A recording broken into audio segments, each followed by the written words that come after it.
नमस्कार, ताईच्या किचनमध्ये आपले सर्वांचे खूप मनापासून स्वागत आहे. रमजान ईद विशेष आज आपण शाही शिरखुर्मा बनवणार आहोत. शेवयांची खीर आणि शिरखुर्मा हे दोन्ही सारखेच आहेत असे बरेच जणांना वाटते आणि आजपर्यंत मलाही असंच वाटत होतं.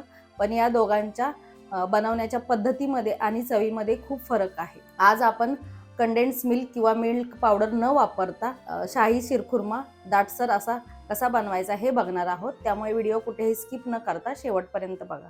शेवयाच्या खीरमध्ये शेवयांचं प्रमाण जास्त असतं आणि ड्रायफ्रुट्स थोडेसेच असतात. त्याच प्रकारे शिरखुर्म्यामध्ये ड्रायफ्रुटचं प्रमाण जास्त असतं आणि ते भिजत घालावे लागतात. आपण कोणते कोणते ड्रायफ्रुट्स घेतलेत ते बघूयात. काजू, बदाम, पिस्ता हे प्रत्येकी 15 ते 20 नग भिजत घातलेत मी 5-6 तासापूर्वी आणि एक खारीक 4 घेतलेले आहेत, हे आपण भिजत घातलेले आहेत आणि 2 टेबलस्पून चारोळी घेतलेली आहे आणि 2 टेबलस्पून मनुके घेतलेले आहेत. इथे मी चारोळी भिजत घातलेली नाहीये आणि मनुके इथे तुम्हाला जर चारोळी भिजत घालायची असेल तर ती पण तुम्ही घालू शकता. पण मला असे क्रिस्पीस चारोळी आवडतात त्यामुळे मी हे भिजत घातलेले नाहीयेत. आता आपण ड्रायफ्रुट्स व्यतिरिक्त कोणतं साहित्य लागणार आहे ते बघूया. पाऊण कप इथे या बारीक रोस्टेड सेवया घेतलेल्या आहेत आणि पाऊण कप साखर घेतलेली आहे. साखर तुम्ही तुमच्या आवडीनुसार कमी जास्त करू शकता. साजूक तूप घेतलेलं आहे. अर्धा टीस्पून वेलची पावडर आणि काही केशराच्या काड्या घेतलेल्या आहेत. हे पण ऑप्शनल आहे, पण याच्यामुळे शिरखुर्म्याला खूप छान असा रंग येतो आणि स्वाद पण येतो. आणि आपला महत्त्वाचा जिन्नस म्हणजे दूध. दूध इथे मी 1.5 लिटर घेतलेलं आहे. ते आपल्याला कढईत गरम करायला ठेवायचं आहे. त्यासाठी पसरट अशी मोठी कढई घेतलेली आहे. त्यामुळे दूध लवकर आटायला मदत होईल. त्यात इथे आपण आधी थोडंसं पाणी घालून घेऊयात.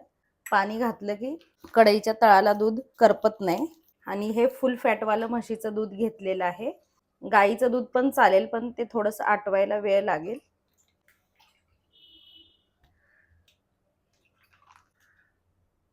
घेतलेलं आहे आणि आता आपण गॅस चालू करूया आणि दुधाला उकळी यायची वाट बघूयात. दुधाला उकळी येईपर्यंत आपण हे सर्व ड्रायफ्रुट्स मधलं पाणी काढून घ्यायचंय आणि पिस्ता आणि बदामाचे आपल्याला साल काढून घ्यायचे.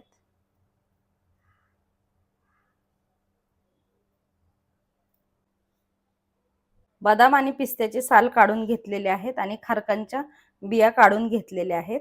इथे मी थोडेसे 3 ते 4 बदाम, 3 ते 4 काजू आणि 3-4 पिस्ता बाजूला एका वाटीमध्ये काढून ठेवते. याचं काय करायचं मी तुम्हाला परत दाखवते. आणि हे आपल्याला बारीक असे कट करून घ्यायचेत सर्व ड्रायफ्रुट्स. आधी आपण बदाम कट करून घेऊयात. लांब असे उभे कट करून घ्यायचेत, जास्त बारीक करायचे नाहीत. असे मोठे मोठे पीस करायचेत म्हणजे आपल्याला ते शिरखुर्म्यामध्ये असे क्रंची लागतात आणि मोठे तुकडे लागले की खायला छान वाटतात. अशाच प्रकारे मी आता बदाम, पिस्ता, खारीक आणि काजूचे काप करून घेते.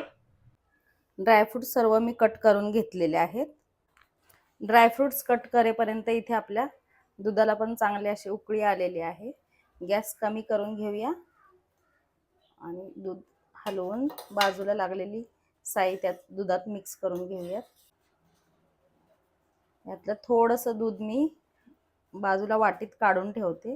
आपण जे ड्रायफ्रुट्स बाजूला काढून ठेवलेत ते आपल्याला बारीक करायचे आहेत. त्यासाठी मी इथे दूध काढून ठेवलेलं आहे. दुधाचा गॅस कमी करून घ्यायचा आणि दुसऱ्या गॅसवर एक दुसरी मी कढई ठेवलेली आहे. यात आपल्याला घ्यायचं आहे 2 चमचे साजूक तूप. तूप वितळलेलं आहे. यात आपल्याला मनुके परतून घ्यायचे आहेत. मनुके चांगले असे फुलेपर्यंत आपल्याला परतून घ्यायचे. इथे तुम्ही बघू शकता मनुके चांगले असे फुललेले आहेत. हे आपण काढून घेऊया. फक्त फुलेपर्यंतच भाजून घ्यायचे. जरा जास्त वेळ ठेवलं की ते लगेच काळे पडतात. आणि मंद गॅसवर आपल्याला आता चारोळी परतून घ्यायचे. चारोळी परतायला जास्त वेळ लागत नाही. थोडंसं अर्धा मिनिटभर परतून झाले की लगेच काढून घ्यायची. जास्त भाजली गेली की चारोळी कडवट लागते. आता ह्या तुपामध्ये अजून आपण 1 चमचाभर तूप ॲड करूया. आणि हे भिजवून कट करून घेतलेले सर्व ड्रायफ्रुट्स एकत्र परतून घेऊयात. हे सर्व भिजवलेले आहेत म्हणून मी एकसाथ फ्राय करून घेणार आहे. हे चांगले 1 ते 2 मिनिटं मंद गॅसवर आपल्याला क्रंची होईपर्यंत आणि थोडासा रंग बदलेपर्यंत परतून घ्यायचे. खूप जास्त डार्क पण करायचे नाहीत आणि मंद गॅसवर परतून घ्यायचे. फास्ट गॅसवर परतले की ते क्रंची होणार नाहीत, कारण आपण ते भिजवलेले आहेत म्हणून. मध्ये मध्ये थोडंसं दूध पण आपल्याला ढवळत राहायचंय, त्याची साई मिक्स करून घ्यायची कढईला जमा झालेली. दुधाला उकळी आल्यापासून 10 ते 15 मिनिटं मंद गॅसवर चांगलं दूध शिजलेलं आहे, म्हणजेच थोडंसं आटलेलं आहे. या स्टेजलाच आपल्याला काही केशराच्या काड्या घालायच्या आहेत. त्यामुळेच बासुंदी पूर्ण होईपर्यंत केशरचा रंग चांगला दुधामध्ये उतरेल.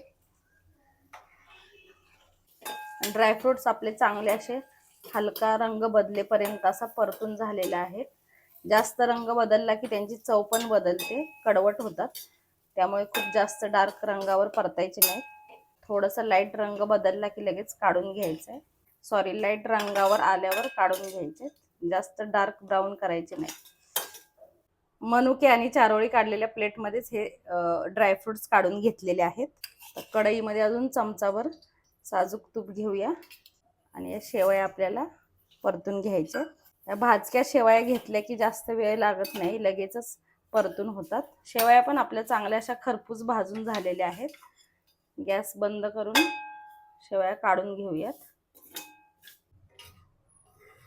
इथे तुम्ही बघू शकता दुधाला केशराचा रंग यायला लागलेला आहे. या स्टेजला आपल्याला आता हे आपण तळून घेतलेले ड्रायफ्रुट्स घालायचे आहेत सर्व आणि गॅस फास्ट करून उकळून घेऊया. दूध गरमच आहे त्यामुळे लगेच उकळी येईल. आता आपल्याला मीडियम गॅस ठेवूनच हे सतत परतत आपल्याला दूध थोडंसं आटवून घ्यायचंय. जास्त आटवायला लागू नये म्हणून आपण बाजूला दूध आणि ड्रायफ्रुट्स ठेवलेले आहेत त्याची पेस्ट करणार आहोत. दुधाला उकळी आली की ह्या भाजून घेतलेल्या शेवया घालायच्या. शेवया पण चांगल्या अशा मिक्स करून घेऊया. गॅस आपण मध्यम करून घेऊया. इथे बाजूला काढून घेतलेलं दूध आहे, त्यात हे ड्रायफ्रुट्स घालून याची पेस्ट करून घ्यायची आहे. इथे तुम्ही बघू शकता आताच एकदम असा दाटसर असा आपला शिरखुर्मा झालेला आहे. आता ह्याच्यात अजून आपण ड्रायफ्रुट्सची पेस्ट टाकल्यावर अजून रिचनेसपणा येतो आणि एकदम क्रीमी असा तयार होतो शिरखुर्मा. या स्टेजला आता आपल्याला साखर घालायची आहे. साखर घातली की थोडंसं शिरखुर्मा पातळ होईल म्हणून थोडं 5 ते 10 मिनिटं अजून शिजवून घेऊया. साखर विरघळल्यावरती 5 ते 10 मिनिटं अजून उकळून घ्यायचं आहे. साखर विरघळली आता आपण गॅस मध्यम करून थोडंसं 5 मिनिट फक्त आटवून घेऊया. त्यामुळे ड्रायफ्रूटची पेस्ट पण चांगली एकजीव होईल आणि थोडासा अजून दाटसरपणा येईल. 10 मिनिटानंतर इथे तुम्ही बघू शकता मस्त असा क्रीमी आपला शिरखुर्मा तयार झालेला आहे. आता सर्वात शेवटी आपल्याला यात घालायची आहे वेलची पावडर आणि गॅस बंद करायचा आणि मिक्स करून घ्यायची.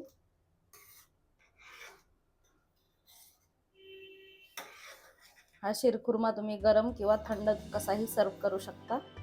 ह्यापेक्षा जास्त घट्ट दाटसर करायचा नाही, थंड होईल तसा अजून तो दाटसर होत जातो. शिरखुर्मा आपण थंड होण्यासाठी सर्विंग बाउलमध्ये काढून घेऊया.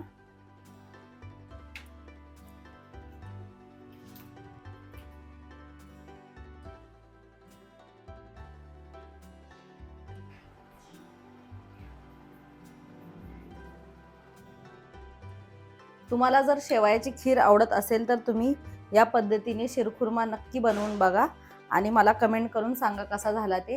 व्हिडिओ आवडले असेल तर लाईक करा, जास्तीत जास्त मित्रमंडळी आणि नातेवाईकांना शेअर करा. चॅनलवर नवीन असाल तर सबस्क्राईब करा आणि आपल्या व्हिडिओला हाईप करा.